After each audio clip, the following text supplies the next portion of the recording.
സഭാ കൂട്ടായ്മകൾ, രൂപതകൾ ഒരുമിച്ച് ചേർന്ന് നേഷൻ ബിൽഡിങ്ങിലും കോൺസ്റ്റിറ്റ്യൂഷനിലോടുള്ള, ഭരണഘടനയോടുള്ള വിശ്വസ്തതയും പുലർത്തിക്കൊണ്ട് നല്ല ക്രിസ്ത്യാനികളായി ജീവിക്കുക എന്നുള്ളത് തന്നെയാണ് നല്ല പൗരന്മാരായി. ആന്റി കൺവേർഷൻ നിയമവുമായിട്ട് ബന്ധപ്പെട്ട് ഈ ചർച്ചകൾ നടത്തുമ്പോൾ ഈ RSSുമായിട്ടൊക്കെ ചർച്ച നടത്തിയ പരസ്പരമുള്ള ഒരു വിശ്വാസം ഏറ്റെടുക്കാൻ അതിനുവേണ്ടി എന്തെങ്കിലും ശ്രമം നടത്തുമോ?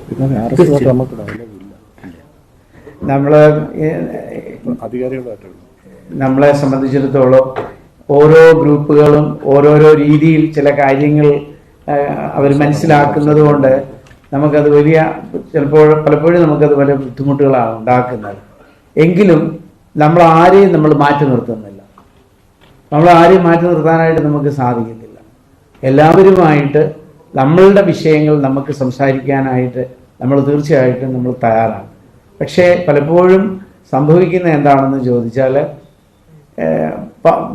പ്രത്യേകമായ ചില അജണ്ടകളോടുകൂടി, താല്പര്യങ്ങളോടുകൂടി കടന്നു വരുമ്പോൾ നമുക്കത് ഒത്തിരി ബുദ്ധിമുട്ടായിട്ട് തോന്നും എന്നുള്ളതാണ്. എല്ലാവരും ഒരുമിച്ച് ഈ രാജ്യത്തെ നല്ല പൗരന്മാരായി, നല്ല മനുഷ്യരായിട്ട് മുന്നോട്ട് കൊണ്ടുപോകാനായിട്ടുള്ള ഏതെല്ലാം സാധ്യതയുണ്ടോ അതിനെല്ലാം ഒരുമിച്ച് പ്രവർത്തിക്കണമെന്നാണ് CBCIയുടെ വലിയ ആഗ്രഹം. കഴിഞ്ഞ 4 വർഷത്തെ പ്രവർത്തനത്തിന്റെ പശ്ചാത്തലത്തിൽ നമ്മൾ എല്ലാവരുമായിട്ടും ലൈസൻസിംഗ് വർക്ക് നടത്തിയിട്ടുണ്ട്. പക്ഷെ കൂടുതൽ ആവശ്യമാണ്. പക്ഷെ ഒഫീഷ്യലായിട്ട് കമ്മ്യൂണിക്കേഷൻ രാഷ്ട്ര നേതാക്കന്മാരോട്, prime minister, president, home minister, ഞാൻ ഹോം മിനിസ്റ്ററിങ് കണ്ടിട്ടുണ്ട്. ഇപ്പോൾ ഇന്ത്യയുടെ ഇടയിൽ ഹോം മിനിസ്റ്റർ, പ്രൈം മിനിസ്റ്റർ പല പ്രാവശ്യം പ്രൈം മിനിസ്റ്റർ ഓഫീസിലേക്ക് വന്നു. അതിൽ പലപ്പോഴും ക്രൈസ്തവരുടെ പ്രശ്നങ്ങൾ അവതരിപ്പിക്കുകയാണ് അവർക്ക് വന്നത്.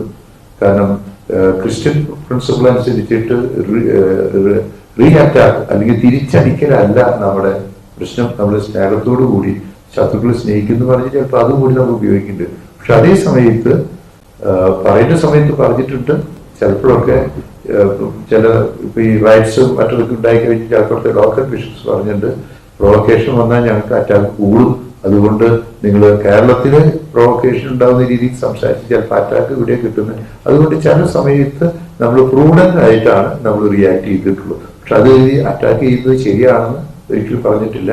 സൈലൻസ്, ആവശ്യ നേരത്തെ സൈലൻസ്, അവരുടെ നന്മ നോക്കിയിട്ട് സൈലൻസ് ഉണ്ടായിട്ടുണ്ട്. ഈ കഴിഞ്ഞ 2 വർഷത്തിനുള്ളിൽ പ്രത്യേകിച്ച് കൂടുതൽ ഈ അറ്റാക്സ് ഉണ്ടായിട്ടുണ്ട്. അറ്റാക്സ് തന്നെ, അതിന് ഞങ്ങൾക്ക് അംഗീകരിക്കാനാവില്ല. ഈ കേരളത്തിലെ തിരഞ്ഞെടുപ്പ് അടുത്തു വരികയാണ്. ആ കേരളത്തിലെ രാഷ്ട്രീയ പശ്ചാത്തലം അതിനെക്കുറിച്ച് ചർച്ച നടത്തിയോ? അയ്യോ, ഇവിടെ CBCIയുടെ നാഷണൽ ലെവലിലുള്ള മാത്രമേ ചർച്ചയുള്ളൂ. ഈവൻ 3 റീത്തുകളിലെ ചർച്ചയില്ല, റീജിയണിന്റെ ചർച്ചയില്ല, നാഷണൽ ലെവലിലുള്ള സിവിൽ ബിഷപ്സിന്റെ അത് മാത്രമേ ഇവിടെ ചർച്ചകൾ വന്നിട്ടുള്ളൂ. അതിന് ഈ socio political situation and based on constitution അത് ചർച്ച ചെയ്തു.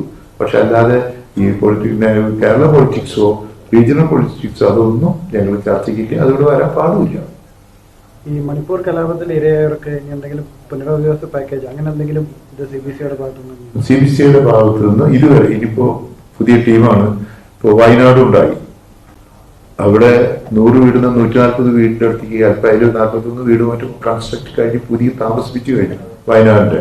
മണിപ്പൂർ ഉണ്ടായി കഴിഞ്ഞ് ആദ്യം അവിടെ സഹായമായിട്ട് ചെന്നത് കാരിത്താസാണ് നാഷണല്. അത് അവിടെ എല്ലാത്തിനും കാരിത്താസിന്റെയും പിന്നെ രൂപതകളുടെ നേതൃത്വത്തില് തമിഴ്നാട് രൂപതയിൽ മാത്രം ലക്ഷങ്ങളാണ് ഇവരെയുള്ളവർക്ക് കൊടുത്തത്. അപ്പോൾ സഹായങ്ങൾ പാവപ്പെട്ടവർക്ക് സാധിക്കാവുന്ന സഹായം മറ്റുള്ളവരെ കമ്പയർ ചെയ്യുമ്പോൾ അതിനേക്കാൾ കൂടുതൽ ആനുപാതികമായിട്ട് ക്രിസ്ത്യൻ കമ്മ്യൂണിറ്റി കൊടുത്തിട്ടുണ്ട്, ഇനി കൊടുക്കുകയും ചെയ്യും.